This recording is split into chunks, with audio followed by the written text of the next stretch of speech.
So, in 1929, Wall Street crashes, and this sets off a worldwide global depression. And part of the depression, the reaction to the depression is that U.S. banks recalled loans against Germany. So there's a contraction of credit, and this contraction of credit really sets off a chain of events throughout Europe, and most nations became isolationists if they had some kind of colonial empire. So countries like the UK, for example, basically created trade barriers against all those not part of the Commonwealth of Nations, Australia and its various colonies, India and such. And so they insulated themselves, and some nations like Germany didn't have that kind of power. So its relationship in many ways grows with Central and East Europe, that this became their only source of trade, and it's going to be decisive later on when the war begins, that a relationship with Germany in terms of industrial materials and the exchange of agricultural products has already been well established before the war begins, and that transition is made quite easy once Germany is in control.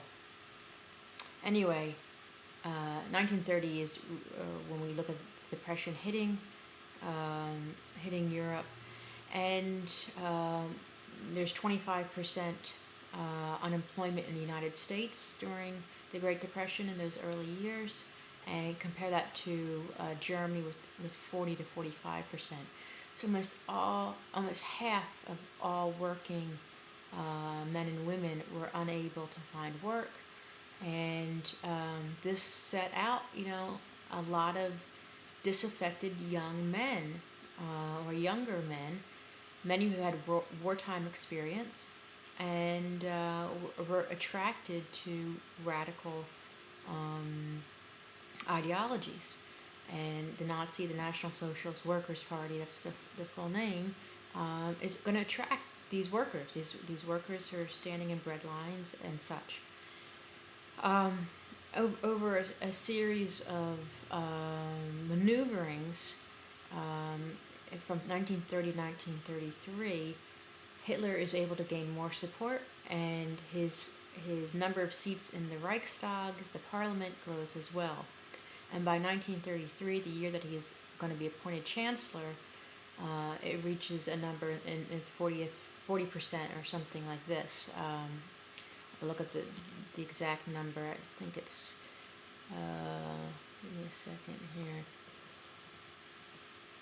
43.9%.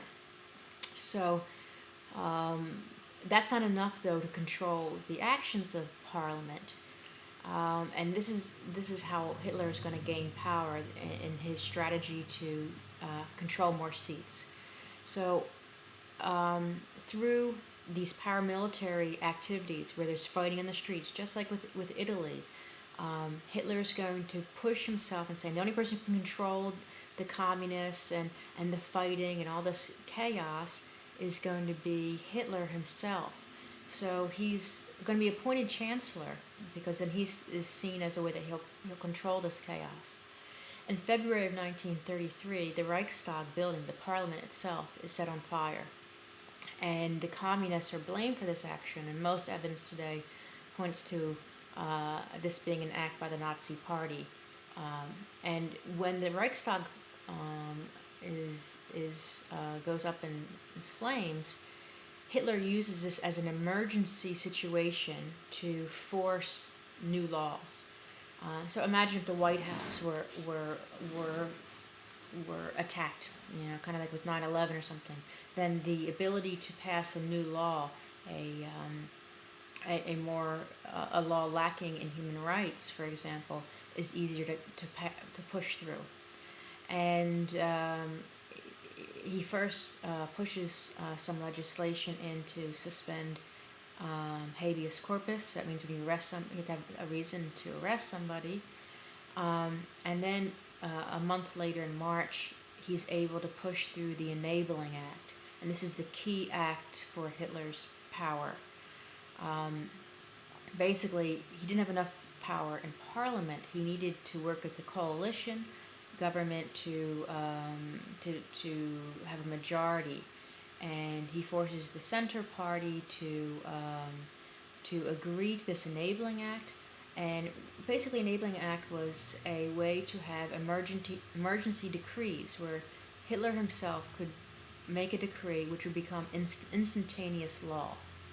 And, for emergency situations. Well, of course, Hitler's not going to use it just for emergency situations. He takes over for full control with the Enabling Act. He's able to rule decree, and he first sets out to push out at the opposition, outlawing other parties in Germany, and centralizing more and more power underneath him. And so when Hitler takes power in 1933, the Weimar era, that government between the end of the monarchy to Hitler, is over. Weimar government is only in that time period, and what we now call the Third Reich.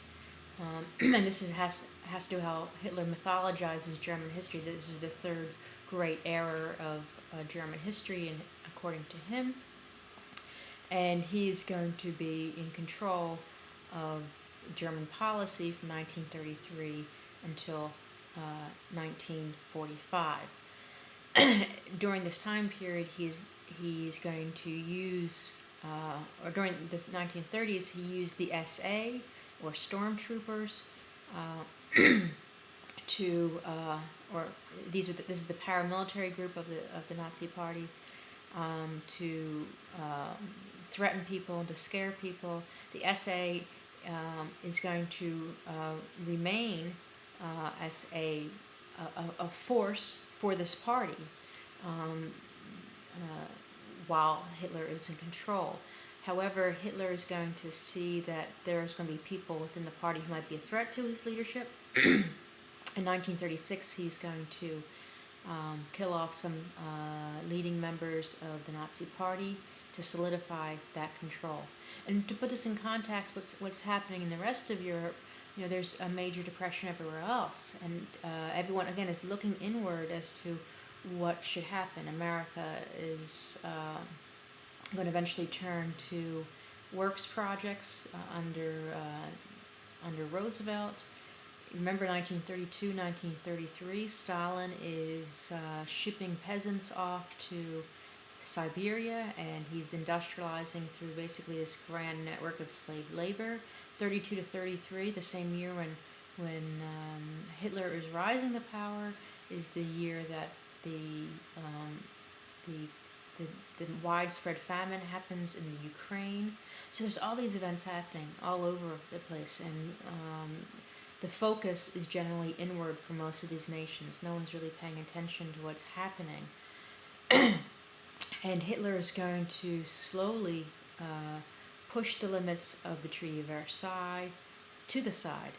And he's going to remilitarize Germany. And because Germany had the resources to industrialize again very quickly, he puts that into action through a lot of state control. And although he's anti-Bolshevik and anti-socialist in terms of things like this, he has his own versions of that. And he has 4-year plans instead of Stalin's 5-year plan. And there's going to be a decrease in the rights of private property, and there's going to be a decrease in the rights of human rights. And the targets for that are, of course, going to be the Jews, and we'll talk about some other areas in which he puts that ideology forth as well in the next section.